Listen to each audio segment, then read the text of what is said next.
계문발차 17번째 상춘곡 출발하겠습니다.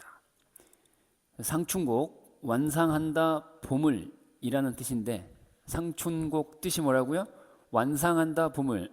완상한다는 얘기는 이 즐기다라는 뜻의 완이라는 한자가 들어가 있어서 완상한다 보물 그러면은 즐긴다, 즐긴다. 이 완상한다 보물이라는 뜻인데 이 봄을 즐긴다 이런 뜻이에요. 보통 이제 이렇게 쓰는 한자인데 이렇게 쓰는 한자가 완이에요. 완상할 때 완구, 문구 완구 들어본 적 있지? 문구 완구 할 때 우리가 완구 그러면 장난감, 즐기는 도구 뭐 이렇게 이해하잖아요. 그래서 이제 이 완자는 즐기다라는 뜻이 되는 거예요. 즐기다. 완상한다는 얘기는 봄을 즐긴다 이런 뜻이에요. 그렇게 알아두시면 좋을 것 같습니다. 제목의 의미는 봄을 즐기는 노래가 되겠습니다. 그러니까 이 작품에서 봄은 플러스야 마이너스야? 당연히 플러스일 거고 작품 속의 상황 자체가 긍정적이야 부정적이야? 긍정적인 분위기로 가겠죠. 자, 그래서 그래 갈래는 가사입니다. 가사. 사음보 끊어읽기 단위 몇 덩어리? 네 덩어리 가사가 되겠고요. 서정가사, 양반가사 그리고 정격가사 뭐 이렇게 나와 있는데 정격가사 그러면은 시조의 종장 구조가 보통 어떻게 돼 있죠? 3-5, 4-3으로 끝납니다. 그래서 정격가사다라는 얘기는 정해져 있는 일정한 그런 격식을 얘기하는 것인데 마지막 맨 끝줄이 3, 5, 4, 3 세 글자, 다섯 글자, 네 글자, 세 글자 이렇게 글자 수가 고정되어 있는 경향 이런 걸 이제 정격 가사라고 합니다. 다시 말하면 시조의 종장 형식 비슷하다 이렇게 이제 이해하시면 되겠어요. 자, 정격 가사라고 하는 점도 기억해 두시면은 내신에서는 이제 도움이 되면 내신. 자, 그리고 이렇게 뭐 성격, 주제 나와 있고요. 안빈낙도 그러면 무슨 뜻이죠? 빈곤, 즉 가난함을 어떻게 생각해? 편안하게 생각한다. 편안하게 생각한다. 빈곤을 가난함을 편안하게 생각해서 즐기는 경지 놀라운 경지 이걸 이제 안빈낙도라고 얘기를 하죠. 자, 특징 가운데서 두 가지를 반드시 기억하셔야 되는데 뭐하고 공간의 이동에 따른 시상 전개다라고 하는 거. 네 개의 공간이 주로 이제 나오는데 그 네 개의 공간 이동에 따라서 실제로 화자가 저벅저벅 걸어가는 이동하는 공간 그것에 따라서 시상 전개가 이루어지고 있다는 걸 알고 계셔야 되고요. 뭐 다양한 표현법들이 많이 나옵니다만은 주객전도가 제일 중요하다. 주객전도가 뭐죠? 주인, 주체, 객체, 주체, 객체 사이가 바뀌었다, 체인지 됐다, 거꾸로 이런 뜻이거든요. 그래서 주객전도라고 하는 게 사실 표현법에서는 가장 중요하다. 이걸 아셔야 되겠습니다. 이 본문에서 따로 설명합니다. 자, 구성은 서사, 본사, 결사의 3단 구성이 되겠는데 서사에서 자연에 묻혀 사는 즐거움으로 시작해서 본사 1, 2 지나 결사에서 자연을 보타며 사는 소박한 삶, 단표누항이라고 하는 이런 삶의 자세를 보여주는 것으로 끝맺습니다. 이 작품에서 세 개의 핵심 시어 몇 개? 세 개의 핵심 시어가 있는데 그것도 나중에 다시 정리해 드리겠습니다. 자, 본문으로 가볼까요? 자, 홍진의 부친 분내 인해생이 어떠한 고라고 하면서 의문형 정결 어미 묻고 있습니다. 네네네. 어떠한 고라고 묻고 있죠? 홍진이라고 하는 거는 여러분들이 잘 알고 있다시피 홍진 그러면은 붉을 홍자 먼지 진짜야. 톡 먼지. 먼지는 자연이야 속세야? 속세라는 점을 기억하셔야 됩니다. 먼지는 자연에 있잖아요. 그게 아니고 먼지라고 하는 것은 더러운 것 이런 의미예요. 뭐라고요? 더러운 먼지예요. 더러운 먼지. 속세는 깨끗해요, 더러워요? 더럽거든요. 자연은 깨끗하지만. 그래서 아주 심한 먼지란 뜻이에요. 그래서 속세가 되는 거예요. 붉은 홍자에다가 먼지 진짜입니다. 붉은 먼지인데 황사 같은 그런 아주 그 해로운 느낌의 그런 대상을 떠올리면 좋을 것 같아요. 마이너스야 플러스야? 마이너스야. 그런데 이제 밑으로 쭉 내려가면은 자 예, 다음 페이지 이제 넘어가면은 속세의 반대편에 있는 자연을 나타내는 소재가 대유법으로서 제시가 되는데 이 자연은 플러스가 됩니다. 이 작품 전체적으로 자연조와 속세의 시어, 시어 대비 대조적 시어 이게 이제 중요한데 일단 속세를 나타내는 말 홍진이다. 부기 공명 더불어서 홍진 기억해야 돼요. 시어의 대비가 있다라고 하는 점. 자, 홍진에 묻힌 분내 그랬어요. 분은 어떠한 사람, 여러분 할 때 그 분이 있잖아요. 뭐 손이 깨끗하신 분, 뭐 이런 거 숙제하신 분 할 때 그 분이 있잖아요. 그래서 속세에 묻혀 사는 사람들이요. 이내 생이 어떠한 거, 내 생활이 어떠냐? 라고 물어보고 있지만은 이게 지금 실제로 묻는 게 아니야. 뭐라고? 묻는 게 아니야. 그건 뭐야? 서리법이야. 그러니까 서리법을 통해서 강조하고자 하는 건 뭐냐면 자부심입니다. 뭐라고요? 자부심. 아주 멋진 옷을 화려한 착장을 하고서 질문을 하는 의도가 도대체 뭘까요? 이걸 생각해 보셔야 돼요. 누가 봐도 멋진 옷차림인데 나 어때? 라고 물어보는 건 뭐죠? 자부심이 있다는 거거든요. 다시 말해서 속세에 묻혀 사는 사람들을 불러놓고 나의 생애에 대해서 물어봤다라고 하는 거는 자연 속에서 살아가는 나의 삶이 짱이야 라고 이제 얘기를 하는 것이죠. 니네는 모르지? 니네 그렇게 더러운 구덩이에서 살고 있잖아. 나는 깨끗한 자연 속에서 살고 있거든. 이라는 뜻이 깔려있는 자부심 어린 서리법이다. 기억해 두시고요. 옛사람 풍요란 미치할까 못 미치할까. 이것도 이제 의문형인데 미치겠느냐 못 미치겠느냐 궁금해서 물어보는 게 아니죠. 충분히 뭐라고? 충분히 미치고 남음이 있다 이런 뜻을 강조하는 거거든요. 충분히 미친다. 미친다 crazy야? 미친다? crazy가 아니고 거기에 이를만 하다. 거기에 비교할 만큼 그런 정도로 가지고 있다 이런 뜻이거든요. 충분히 미친다. 그 말은 내가 그 정도 수준은 돼. 수준이 그 정도 수준은 돼. 이런 얘기야. 옛사람은 당연히 플러스가 되겠죠. 왜냐면 풍류 그랬어요. 풍류. 자연 속에서 아름다운 풍경을 즐기면서 흥을 돋구는 그런 정신을 얘기하는 것인데 옛사람들이 자연 속에서 즐기며 살았던 것하고 비교해 보면 내 생애라고 하는 것이 뭐 그렇게 못 미칠 만한 건 아니야. 충분히 미칠 수 있어. 라는 뜻을 강조하는 의문형이 되겠습니다. 그래서 이것도 일종의 서리법이라고 간주할 수 있겠죠. 그렇죠? 자, 천지간 세상 사이에 남자 몸이 자, 날만하니 하고만은 그랬는데 하건만은이라고 하는 거는 이제 하다에 아래 하가 들어간 하다와 그렇지 않은 하다의 뜻은 다릅니다. 그렇죠?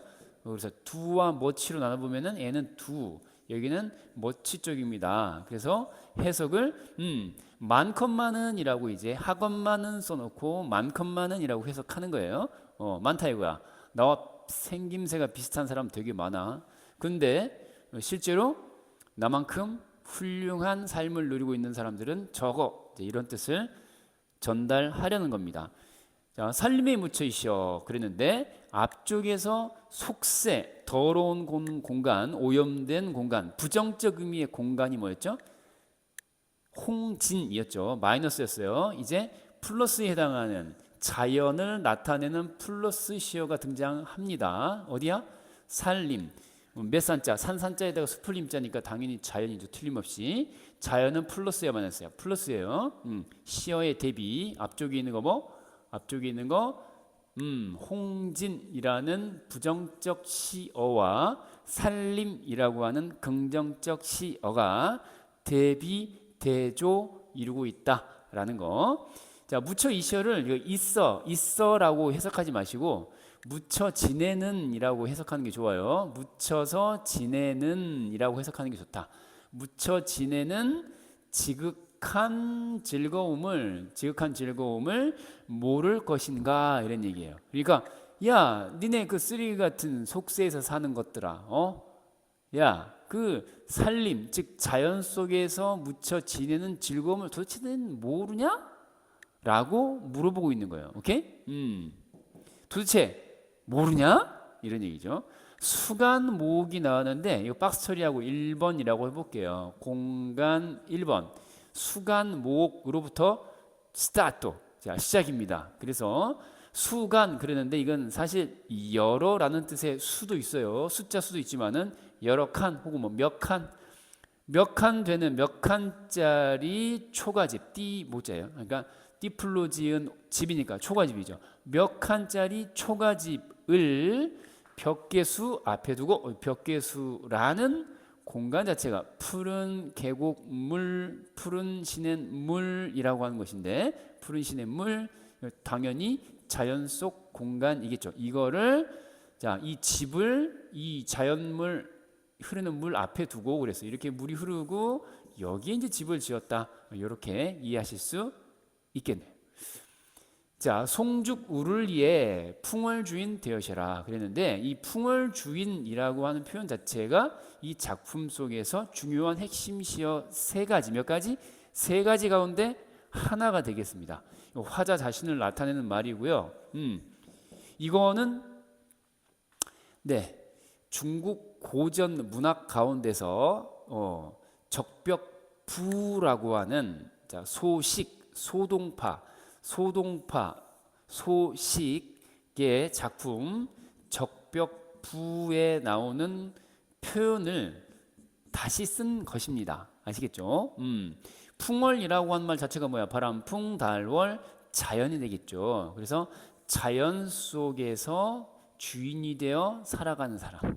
그러니까 이제 자연 친화적인 어떤 자연 속 삶을 누리는 화자 자신을 나타내는 표현이 되겠어요. 자, 송죽 우를리에 그랬는데 송은 소나무 송자, 죽은 대나무 죽자 아니에요. 소나무와 대나무 우를리에 울창하다 할 때 울자야. 아주 무성하게 우거져 있어. 뭐가? 소나무, 대나무 울창한 이 속에서 이 말이야. 울타리가 아니에요. 그러니까 이 집이 이렇게 소나무, 그 다음에 이렇게 대나무에 둘러싸여 있다. 이런 얘기죠. 앞에는 뭐가 흘러? 시냇물이 흘러. 색깔은 무슨 색? 푸를 벽자야. 푸른 시냇물이 흐르고 뒤쪽으로도 아주 푸르고 푸른 소나무와 대나무들이 울창하게 우거져 있는 자연 속 공간이 되겠습니다. 수간목 제1 공간이었습니다. 자, 이 공간, 두 번째 공간은 어디로 향할까요? 자, 엊그제 시간을 나타내는 말이 나왔습니다. 과거야, 현재야? 과거가 되겠죠. 엊그제 과거에 이제 겨울이었는데 이제 뭐야? 새봄이 됐네. 그래서 시간의 경과, 뭐라고? 시간의 경과, 과거인 겨울에서 현재인 새봄이 된 겁니다. 왜?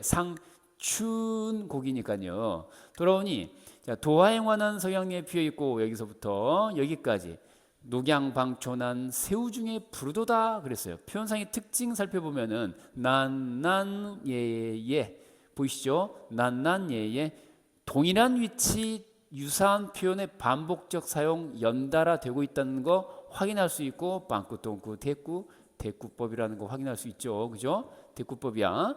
그리고 또 하나는 색채 대비라는 것을 하나 확인해 볼 수 있어야 되는데 도화행화는 봄에 피는 아주 화려한 꽃들 분홍빛이 나는 것들이거든요. 뭐라고요? 분홍빛이 나는 녀석들이야. 그리고 밑에 가니까 녹양방초 녹자 보이시잖아요. 그렇죠? 이 녹자는 녹색할 때 녹자 맞습니다. 푸르다라는 거거든요. 그래서 분홍 빛깔과 그 다음에 녹색이 이때어 나와 있기 때문에 색채 대비로도 유명한 구절 되겠습니다. 색채 대비. 자, 그래서 시간은 언제야? 석양이니까 저녁 무렵이고 해질녘인데 석양 속에 이 말이야. 속 리자야. 표리부동할 때 리자야. 석양 속에 피어 있고 화려한 꽃들이. 그리고 녹양방초는 그랬는데 녹양 그러면 버드나무, 푸른 버드나무, 초 풀이야 풀, 향기로운 풀. 야, 하나 물어보자. 방향제가 뭐니? 방향제가 뭐야? 향기를 막는 거야? 방어하는 거야? 그게 아니에요. 이 향기로울 방자예요. 향기롭고 또 향기로운 걸 방향제라고 하는 거예요. 향기를 퇴치한다. 퇴퇴 아니에요. 자, 그래서 색채 대비 그리고 새우 중에 푸르도다 색채어가 명확하게 또 쓰이고 있죠. 색채어, 째도 색채어, 녹녹녹 그리고 푸르도다 색채어. 색채 이미지, 시각적 이미지, 시각적 이미지가 두드러지고 있죠. 시각적 이미지가 두드러지고 있다라는 거. 새우 그러면은 슈림프냐? 가느다랄 새자에다가 비우자니까 가랑비가 되겠죠. 이렇게 가느다란 비, 가랑비 속에 푸르도다 비가 막 내려. 근데 분홍꽃이 막 피어 있고 그 다음에 뭐야? 푸른 버드나무 가지가 막 이렇게 그 향기롭게 자라난 풀과 더불어서 이렇게 막 무성하게 자라나 있어. 되게 만족스럽겠죠. 도다 붙었으니까 구나 노라 도다 로다 뭐죠? 감탄형 종결음이 쓰고 있는 영탄법이 또 되겠네요. 오, 다양한 표현상의 특징 하나 둘 셋 네 가지 이상 확인 가능했습니다. 자, 다음 구절로 가겠습니다. 자, 칼로 말아낸가 붓으로 그려낸가 라고 했는데 칼이라고 하는 것 그리고 붓이라고 하는 것 여기다가 각각 네모를 해볼 텐데 이 녀석들은 자, 칼 뭐야? 고기 써는 칼이야? 연필 깎는 칼이야? 노노노 다 아니야. 붓은 그럼 뭐야? 붓은 뭐야? 화장하는 붓이야? 뭐야? 볼터치야? 아니야. 칼과 붓은 모두 자, artistic method. 오케이? 그래서 이제 예술 작품 만들어내는 도구들이다라고 이제 이해를 하셔야 됩니다. 예술 작품을 만드는 도구, 특히 조각품을 만들어내는 칼, 그리고 그림 그리는 붓, 오케이? 조각과 그림 도구다 이렇게 기억하시면 좋을 것 같아요. 자, 재단하다라는 뜻이거든요. 칼로 재단하다. 그러니까 이제 내가 조각 칼 정도로 이해하라고 했는데 여기서는 이제 옷감을 재단하는데 쓰는 칼이야. 그것도 일종의 예술인 거죠. 자, 그래서 이걸로 칼로 이렇게 멋들어지게 재단하는 것이냐, 마름질하는 것이냐, 붓으로 그려내었느냐 이거였거든요. 그 뭔 소리야 이게? 물물마다 이게 자, 이 물물이라고 하는 것은 자연물이야, 인공물이야?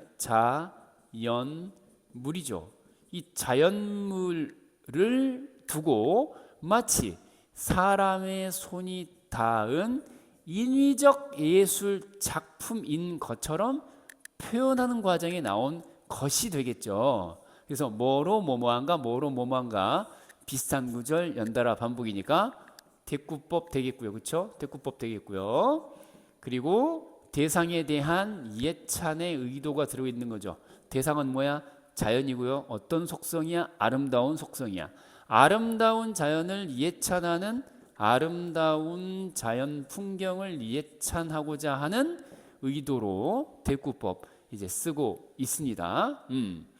자, 그래서 조화 신공 그랬는데 조화 그러면은 조물주가 버려놓은 모든 변화들 그런 것들이 제주가 아주 신령스러운 공 그랬는데 이 조화 조물주가 버려놓은 아주 신박한 그 결과물들이 어때요? 이 자연물마다의 헌사롭다 이런 거죠.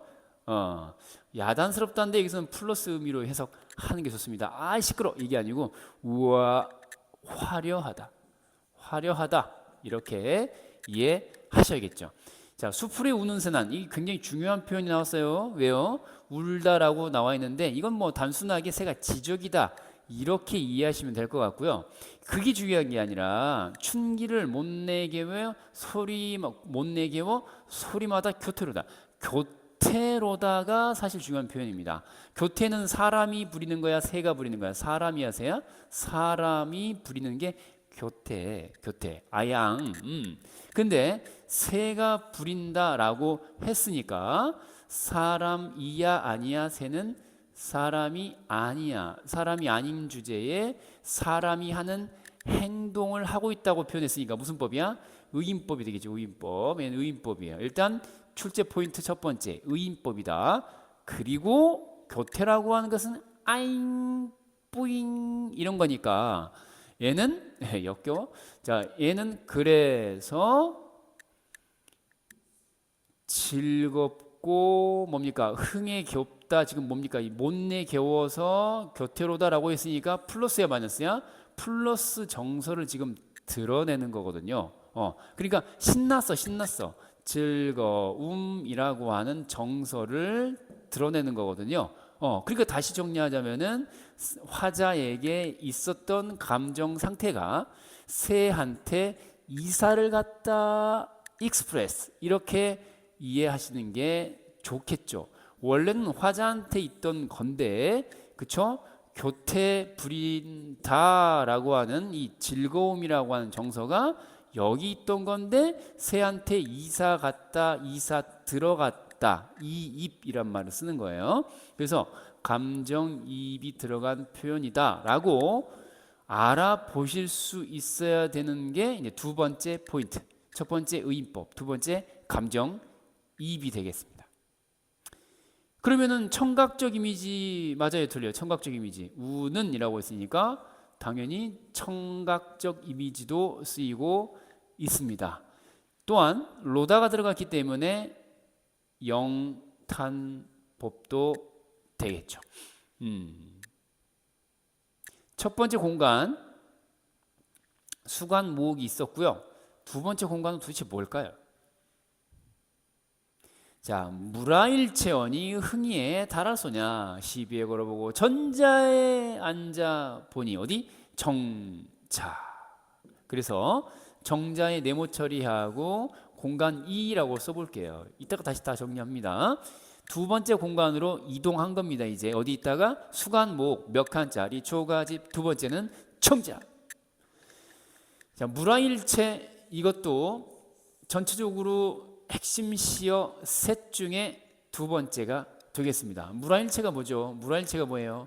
사물과, 즉 자연이야 인간이야? 자연이죠. 자연과. 그 다음에 아는 자아할 때 아라고 이해하시면 좋아요. 얘는 자연이야 인간이야?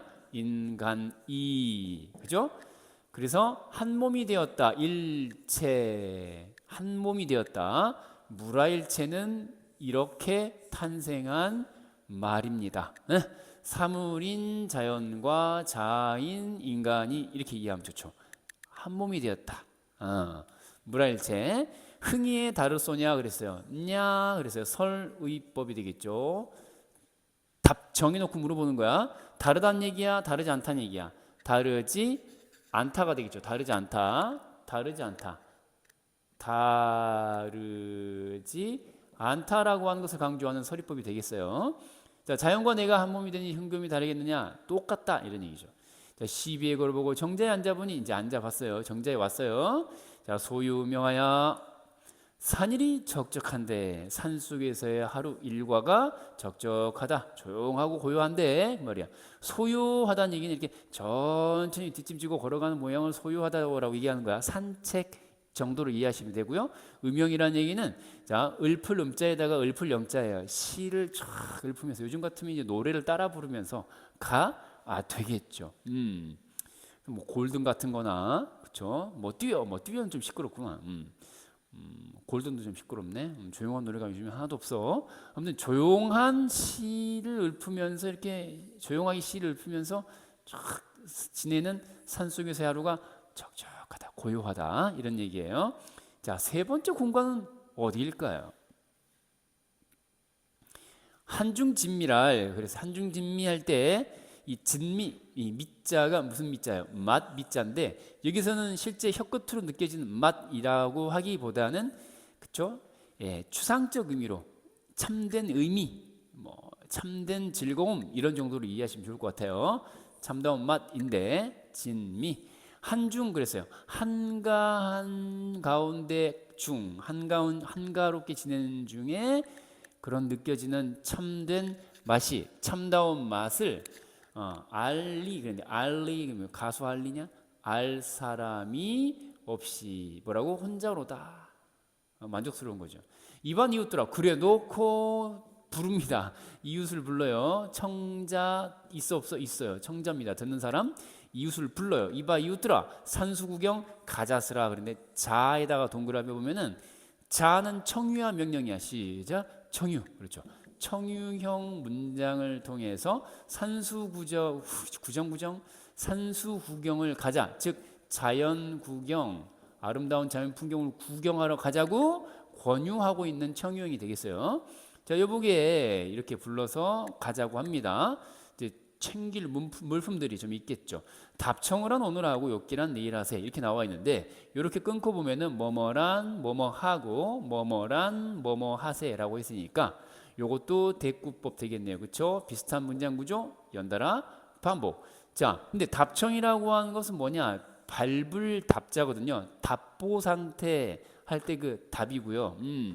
답사 가다라고 할 때 답자예요. 그러니까 밟을 답자 풀 청자인데 여기서는 색깔도 색깔이지만은 푸르게 자라나는 떼기 풀떼기들 얘기하는 거야. 풀떼기들을 밟는 거는 오늘 하고 그리고 자 내일 할 게 뭐야? 욥기야. 욥기는 목욕 정도로 이해하시면 돼요. 욥기라고 하는 거는 이 물 이름 기자거든. 물에서 목욕한다 이런 얘기인데 뭐 멱을 감는다, 멱살 잡는다 뜻 아니고요. 물놀이 이거예요. 그래서 오늘 땀 빼고 내일 목욕하자 뭐 이렇게 간단하게 이해하셔도 좋을 것 같습니다. 세 번째 공간은 도대체 어디일까요? 자, 아침에 채산하고 나조에 조수하세 그랬는데 그 원문 그대로 나오게 되면요 2022 개정교육과정 고2 문학교과서에서 미래N 출판사 그리고 해냄 출판사에 수록된 작품 상충곡 보고 계시는데 이렇게 또 하고 그쵸 대꾸법 쓰이고 있지만 더 중요한 건 뭐야? 이 나조라고 하는 시어의 뜻입니다. 원문 그대로 나왔을 때 나조 그러면은 밤 말고 낮 그래서 받침이 뒤로 넘어갔나 이렇게 이해하시면 절대 안 돼요. 저녁이란 뜻입니다. 저녁. 나조가 뭐라고? 저녁이에요. 저녁에 조수하세라고 있는 낚시 조자거든요. 물에서 낚시한다 이런 뜻이야. 낚시 조자야. 그래서 조수하세. 그래서 아침에 채산하고 아침에 뭐해? 채산. 이건 산나물 할 때 산 정도로 이해하시면 좋아요. 산에 가서 나무를 뭐야? 캐 내십시오. 캘 채자야. 산나물을 캔다. 아침에는 산에 갔다가 저녁에는 돌아와서 물가에 앉아 이 낚시질을 하겠다. 이런 얘기가 되겠죠. 풀떼기 그 다음에 물고기 고기. 자 이렇게 잡아 보자 이런 얘기예요. 이해되시죠? 자 그 다음에 갓 꿰어 닉은 술을. 자, 술은 플러스야 마이너스야? 플러스야. 자연 속에서 지내는 삶의 즐거움을 한층 키워주고 북돋아주는 긍정적 매개체가 되겠죠. 갈건으로 받아놓고 그랬는데 갈건할 때 건자가 수건 건자도 되지만 이 두건 건자 사실 칡배로 만든 두건 아우 쉣 그쵸. 마시는 술 입 속에 넣는 먹을 건데 머리에 쓰던 거 풀어 헤쳐서 덩어리 막걸리 덩어리를 쫙쫙 이렇게 뭡니까 걸러낸다는 얘기인데 오 쉣 더럽죠. 그러나 옛날에는 그런 위생관념 따위는 개나 줘버려 그냥 맛있던 거야. 두피에서 생성되는 다양한 영양소들을 다시 재섭취하는 효과도 있겠죠. 자 걸러놓고 꽃나무 가지 걷고 수 놓고 먹으리라. 이게 바로 풍류의 이게 바로 진정한 K 풍류다. 이게 바로 K 풍류다. 요즘에도 술자리 가보면은 여러분들은 가본 적은 없겠지만 술자리 가면은 소주병을 하나 깔 때부터 뚜껑 하나 옆에 놓고 하나 까고 옆에 놓고 하나 까고 놓고 그래서 술을 내가 몇 병을 먹었는가를 병뚜껑 개수를 세는 것으로 대신 하는 이 여러분들은 잘 모르는 술자리 문화라는 게 K 술자리 문화가 있는데 그것의 시초라고 할 수 있겠죠. 꽃나무에 가지를 꺾어서 술을 놓고 무슨 비단에다가 바느질을 하느냐 그게 아니고 술을 센다 횟수 개수를 센다 이 말이에요. 그러니까 한 잔 마실 때마다 어때요? 꽃나무 가지를 딱 꺾어 놓는 거야. 그럼 이렇게 꺾어 놨어. 나뭇가지. 이건 나뭇가지야, 술이야, 나뭇가지야. 나뭇가지 5개가 딱 옆에 있어. 그러면 몇 잔 마신 거야? 5잔 마셨다 이거야. 이게 바로 풍류인 거죠. 술자리. K풍류의 시초가 되겠어요. 즐기는 거죠. 술자리. 자, 그래서 화풍이 건듯 불어서 아주 훈훈한 바람이 불어서 자, 녹수를 건너오니 그래서 녹수는 푸른 물이에요. 색채로 또 쓰이고 있고요. 됐죠? 도대체 세 번째 공간은 어디일까요? 자, 청양은 잔해지고 낙콩은 오세진다. 이게 또 시험 포인트입니다. 출제 포인트. 중요한 구절이란 얘기예요. 청양은 잔해지고 낙콩은 오세진다 그랬는데 청향 그랬을 때 이 청자를 풀을 청이라고 하면은 쉣 안 돼. 맑은 이란 뜻이에요. 맑은 향기는 잔해진다라고 했는데 이게 바로 뭡니까? 후각의 시각화, 감각의 전이, 공감각적 이미지라고 할 수 있죠. 자, 그러니까 잔해지는 게 보인다라고 했으니까 시각적 이미지가 되는 거거든요. 오, 잔해진다, 신다. 그런데 뭐냐? 향기가 진다 이거거든요. 그래서 향은 후각, 맡을 후자, 후각적 이미지인 거죠. 근데 자, 그렇기 때문에 그쵸? 그렇기 때문에 후각 실제로는 향기인데 후각인데 눈에 보이는 것처럼 표현했으니까 후각의 시각화다 이렇게 이제 얘기합니다. 후각의 시각화다 이렇게 얘기를 해요. 자, 그래서 사람이 요렇게 술잔을 요렇게 앉아가지고 술잔을 들이키고 있는데 근데 이 잔 속에 뭐야? 그 근처에서 마침 불던 바람에 실려오는 향긋한 향내가 퐁당 들어온다 이 말이죠. 근데 향기가 눈에 보일 리가 있습니까? 향기가 보입니까? 근데 보이는 것처럼 표현한 거죠. 두 개의 감각 동시에 나왔으니까 무슨 감각? 공감각적 이미지가 되는 것이고요. 동시에 이건 감각의 변화가 일어난 것이니까 감각의 전이다라고도 표현을 합니다. 전이라는 것은 구를 전 옮기리야. 바뀌었다 안 바뀌었다? 바뀌었다 이런 얘기야. 요렇게 바뀌었다. 공감각 또는 감각의 전이 이렇게 이해하시면 되겠습니다. 자, 청향은 잔해지고 그랬고요. 그 다음에 낙콩은 오세진다. 낙콩 따콩 낙콩이 뭡니까? 낙엽은 이파리잖아요. 낙콩은 꽃잎입니다. 왜? 붉을 홍자인데 왜 여기 어디에 꽃잎이라는 말이 있어? 해석을 이렇게 한단 말이냐 빡치게 이럴 수 있지만은 붉을 홍자 자체가 꽃잎의 색깔을 나타내는 것으로 이해하시면 편합니다. 그래서 낙콩은 오세진 지금 벌거숭이로 있는 것처럼 보이는데 사실은 멀쩡한 옷을 입고 계신 분입니다. 신사분이에요. 옷을 입고 있어요. 자, 그래서 요렇게 뭐가요? 꽃이 피어 있었는데 뾰로룡 하면서 이렇게 착 하고 꽃잎이 옷에 붙은 모양 시각적 이미지가 되겠습니다. 색채와 붉은이 들어가 있고요. 자, 자, 뭐뭐한 뭐뭐는 뭐뭐의 심이고 뭐뭐한 뭐뭐는 뭐뭐에 떨어진다라고 했으니까 역시 대꾸법도 쓰였다. 자, 대꾸와 공감각적 이미지였습니다. 자, 준중에 술동이 술 항아리 속에 이게 비어있다 다 떨어졌다 그러면은 자, 술 사와야지 나한테 말해라 이런 얘기예요. 소동은 심부름하는 아이고요. 소동 아해한테 주가에 술을 물어서 술집이야 술집 술을 물어서 어른은 막대 짚고 아이는 술을 메고 는 으로 됐고, 그죠? 그래서 도대체 어딜 가겠다는 거야? 도대체 어딜 가는 거야? 지팡이 짚고 술동이 메고 어디 가겠다는 거야? 왜 이러니? 지워지질 않네? 지워볼까? 오, 됐다. 자, 다음으로 이제 넘어간다. 세 번째 공간 도대체 어디야? 드디어 나왔습니다. 세 번째 공간 어디? 여기. 자, 여기. 자, 3번 번호 붙여볼게요. 시냇가 공간 3입니다. 자, 첫 번째 공간 뭐였지? 몇 칸짜리? 몇 칸 안 되는 초가집, 수간, 목 있었고요.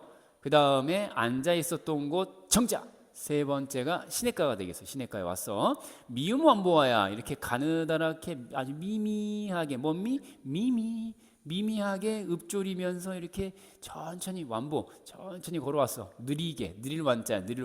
빠르다는 뭐야? 속자. 속보가 아니라 완보. 속보 말고 완보로 천천히 걸어서 시냇가에 혼자 앉아서. 그래서 명사 좋은 물에 그랬는데 맑은이라는 뜻으로 해석해야 돼요. 좋은 그러면은 맑은 물에. 명사는 밝을 명자에다가 모래사자인데 고운 모래로 해석합니다. 고운 모래, 맑은 물에 잔 시어가 아니고 씻어서라는 씻어서. 잔을 씻어서 부어 들고 청류를 굽어보니 또 나니 도화이로다. 그래서 영탄법이 쓰였다는 거 확인되시죠? 그런데 이제 또 나니 떠오르니까 떠오름으로 떠올라서 이게 아니고요. 나니 그게 아니고 떠오는 것이라고 해석해야 돼요. 이유는 뭐죠? 형태소 분석을 하게 되면은 떠오다의 어간 떠오에다가 그리고 어미 더하기 난 하고 이제 그 다음에 더하기 이가 되는 거죠. 의존명사의 이다라고 이해하시면 될 것 같아요. 이렇게 떠오는 것 이렇게. 이해되시죠? 오케이. 자, 복숭아 꽃으로다, 도화로다. 그래, 도화는 상징적 의미가 있죠. 무릉도원 자라나요. 무릉도원이라고 하는 도교적 이상 공간인 무릉도원에서 재배하는 복숭아 나무에서 열리는 꽃이야. 이거 자체가 항상 플러스야. 그러니까 이제 잘 보세요. 청류 맑은 물이야, 푸른 물이야? 맑은 물이야. 맑은 물을 굽어 보니까 말이죠. 상류에 있어요, 하류에 있어요. 화자의 현재 위치 하류에 있어요. 하류에서 또 이렇게 굽어 보니까 띠링 쳐다보니까 뭐예요? 떠오는 게 있어서 떠오는 게 동동동동동 떠오는 게 있어. 그게 뭐야? 꽃이야, 꽃. 여기 무슨 꽃이야? 복숭아 꽃 도화가 또 왔어. 그러면 애를 딱 보는 순간 뭘 생각해? 아니 이것은 그 유명한 무릉도원의 도화? 그렇다면 이 물길 거슬러 올라가면 무릉도원이 있겠네. 이렇게 생각하게 만드는 구절이 되겠어요. 그래서 나오는 게 뭐야? 무릉이 가깝도다. 그래서요. 무릉이 가깝도다. 이상향. 도교적 이상세계 이상향. 가깝도다. 저 메이 그러는 메가 산이다. No, 메이요. 틀렸어요. 메는 산이 아니라 들이에요. 들판이에요. 필드야, 필드. 이렇게 쓸 때가 산이에요. 이렇게 쓰면은 들이에요. 가끔 또 혼용합니다. 섞었습니다. 근데 이 상황은 들판입니다. 저 들판이 긴 거이고 그것인 것인가 그 더하기 이 더하기 니은이거든요. 그것인 오케이? 것인가 이런 뜻이에요. 그것인 것인가? 됐습니까? 이야 이거 이게 지금 무릉이라는 표현을 왜 썼을까요? 눈앞의 현실에 대한 예찬, 만족감을 드러내기 위함입니다. 현실에 대한 만족감을 드러내기 위함이다. 자, 네 번째 공간 아직 남아 있습니다. 송간 세로에 두교나를 붙이 들고라고 시작하는 구절로 갔는데요. 송간 그러면 소나무 사이에 세로 했어요. 세로 가느다란 길, 좁은 길로 두견화 진달래꽃을 붙여서 들고 봉두 봉두 드디어 나왔네요. 공간 사올시다. 이게 네 번째 공간이에요. 공간의 이동에 정점을 찍는 봉두가 되겠습니다. 봉두, 산봉우리. 급히 올라서 구름 속에 앉아보니 천촌만락이 그랬는데 일천천자에다가 일만만자를 이렇게 붙여서 읽어보면 천만이잖아요. 수많은이라고 해석합니다. 그리고 이렇게 또 이어서 읽어볼까요? 촌락 들어본 적이 있어 없어? 마을 촌자인 거죠. 그래서 촌락 그러면 보통 어떤 부락 마을을 얘기해요. 마을들이 곳곳이 버려져 있네. 그래서 뭐 마을이 엄청나게 이렇게 집들이 막 이렇게 곳곳에 펼쳐져 있어. 연하 일휘난 금소랄 재편난 다따따 그랬으니까 처럼같이 든양 무슨 법? 지규법이죠. 처럼같이 든양 지규법.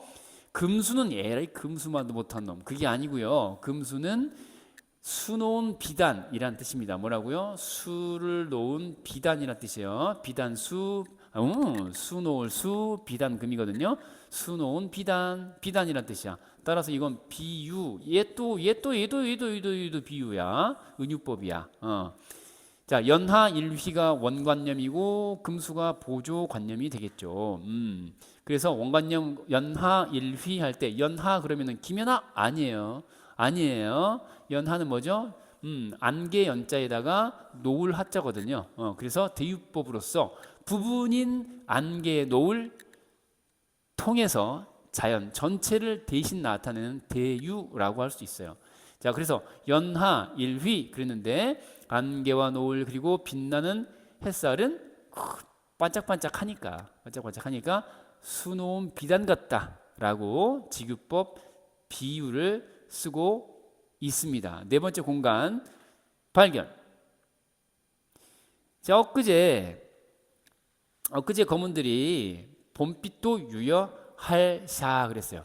어제와 현재, 엊그제는 과거야 현재야? 과거. 그 봄빛 했으니까 봄은 현재가 되겠고요. 그러면은 과거와 현재는 유사야 대비야? 시작. 대비. 그렇죠. 대비. 자, 검은이라고 했는데 요거는 이제 수학을 마치고 나서 뭐 황량한 상태의 이런 뜻이 되겠죠. 황량한 상태. 검다라는 얘기는 이제 곡식을 다 거두어들이고 이제 그쵸? 다 메마르고 이렇게 그런 상태를 얘기하는 거예요. 이 들이 그죠? 이 마이너스였는데 유여할사 봄빛도 유여할샤 남음이 있다. 봄빛이 넘쳐난다 이런 뜻이죠. 그래서 과거와 현재의 대비 이렇게 이해하실 수 있을 것 같고요. 자, 공명도 날 끼우고 자, 전체적으로 출제 포인트 가운데 하나라고 할 수 있는데 끼우고 끼우니 꺼린다 깨림칙하다 손절한다 꺼져라 이런 뜻이에요. 근데 목적어가 나고요. 목적어가 나란 말이에요. 자, 객체 뭐라고요? 목적어를 객체라고 표현해 보고요. 자, 꺼리다의 주체가 공명이잖아요. 꺼리다의 주체는 북이입니다. 북이 공명 모두 뭐예요? 주어 위치 주체거든요. 근데 실은 자, 꺼리다라고 하는 태도를 보여줄 수 있는 인간이 아닌 추상적 관념 공명 북이거든요. 그렇죠? 얘는 추상적 관념에 불과한 녀석들이 행위의 주체, 태도의 주체로 나왔기 때문에 요건 표현상의 기교다라고 봐야 될 것 같고, 그래서 북위 공명이 주체로 겉으로는 표현돼 있으나 실제로는 뭐예요? 이 대상이 나가 아니라 이 표현은 이렇게 되어 있으나 실제 의미는 요렇게 봐야 되겠죠. 그렇죠? 실제로는 이렇다. 그죠? 그러니까 주체, 객체 바뀌었네 라고 하는 거죠. 원래 주체는 얘고 원래 객체는 얘인데 바뀌었다 이거야. 그래서 전도되었다. 뭐라고요? 요 위치가 주객이 뭐예요? 전도가 되었다. 이렇게 주객 전도 출제 포인트입니다. 그러니까 공명하고 부기는 플러스야 마이너스야? 내가 꺼리는 대상이니까 마이너스야. 오케이? 공명이 뭔데? 공을 세워 이름을 드날림. 공을 세워 이름을 드날림. 이런 뜻이에요. 이건 이제 쩐 얘기하는 거고요. 청풍명월이라는 시어가 나오는데 플러스야 마이너스야? 플러스죠? 그래서 시어의 대비가 또 확인됩니다. 시어의 대비. 자연, 맑은 바람, 밝은 달. 맑은 바람, 밝은 달이니까 긍정적 의미의 자연. 그쵸? 여기는 속세의 부정적 의미 마이너스가 되겠습니다. 시어의 대비 보이죠? 자, 있겠냐? 그랬으니까 자, 이것 이외에 어떤 것이 있겠냐? 그랬으니까 답정해 놓고 설명하는 의문문 서리법이 되겠죠. 있다는 얘기 없다는 얘기야. 이것 이외에는 없다가 되겠죠. 그러니까 only야, only. 얘들만 내 친구 이런 뜻이에요. 바람과 달만 오직 내 친구야. 근데 얘네들을 사람 취급했잖아요. 친구, 사람 취급했어. 자연물을 사람 취급했으니까 바람도 친구, 달도 친구. 자, 무슨 법? 의인법도 해당되겠죠. 이렇게 정리할 수 있겠습니다. 오케이? 자, 마지막 구절로 내려가 보도록 하죠. 자, 단표노왕의 흩은 헤엄 그러면은 허튼 생각, 머질 같은 생각, 쓸데없는 생각은 한다 안 한다? 아니하네 그랬어요. 흩은 헤엄은 이제 마이너스고요. 속세와 관련된 생각, 돈 생각, 벼슬 생각, 뭐 여자 생각, 뭐 이런 거겠죠. 자, 단표노왕 그러면은 단사표음의 줄임말인 단표와 누항이라는 단어의 합성인데, 누항은 공간이고요. 단표는 식생활이에요. 그래서 있는 의생활, 의식주 가운데서 주거, 공간을 나타내고요. 의식주 가운데서 자, 식에 해당하는, 식생활에 해당하는 거, 식생활. 한 그릇의 밥, 한 그릇 단자, 한 표주박 표자야. 그러니까 한 바가지, 한 그릇의 밥과 한 바가지의 물이란 뜻이거든요. 몇 끼니의 밥과 물밖에 없어. 밥물, 물밥. 그러니까 이건 소박한 거야, 화려한 거야. 소박한 삶을 나타내는 표현이 되겠고요. 그리고 가난함을 나타내기도 합니다. 그래서 가난하고 소박한 이 시골 생활에도 이 누추한 거리거든요. 누추한 거리, 가난한 거리, 시골 생활에도 이 헛된 생각, 속세에 대한 생각을 하지 않는다. 속세와의 확실하게 손절하는 느낌 들어 안 들어? 들죠. 거리감, 단절감 뭐 이런 거 생각해 볼 수가 있겠죠. 자, 아무튼 백년 행락이 이만들 어찌하리 그랬어요. 이만한들 어찌하리. 뭐 난 만족한다. 만족감을 강조하는 서리법이 되겠죠. 이 백년 행락, 100년 동안 평생 동안을 이 즐김을 행한다. 즐기면서 사는 것이 이만한들 또 어쩌냐? 만족감. 이가 일으키는 게 뭐죠? 자연 속 삶을 나타내겠죠. 어떤 삶인데? 소박하고 가난한 삶. 오케이? 자, 이렇게 해서 단표노왕 이 작품 전체적으로 중요한 핵심 시어 셋 중에 마지막 세 번째였습니다. 이제 시간이 되었습니다. It's time. 정리해 보겠습니다. 전체적으로 공간의 이동에 따른 시상 전개. 처음에 어디 갔지? 몇 칸짜리 초가집, 수관목, 그리고 정자로 갔고요. 세 번째는 시냇가로 갔습니다. 마지막 어디? 봉두, 산봉우리로 갔습니다. 천촌만락을 쫙 내려다보는 거예요. 핵심 시어, 공간 이동에 따른 시상 전개 기억하시고, 핵심 시어 세 가지 뭐였지? 풍월, 주인, 무라, 일체, 단표, 누왕. 요 세 가지. 자, 무슨 단이야? 풍물단. 무슨 단? 풍물단.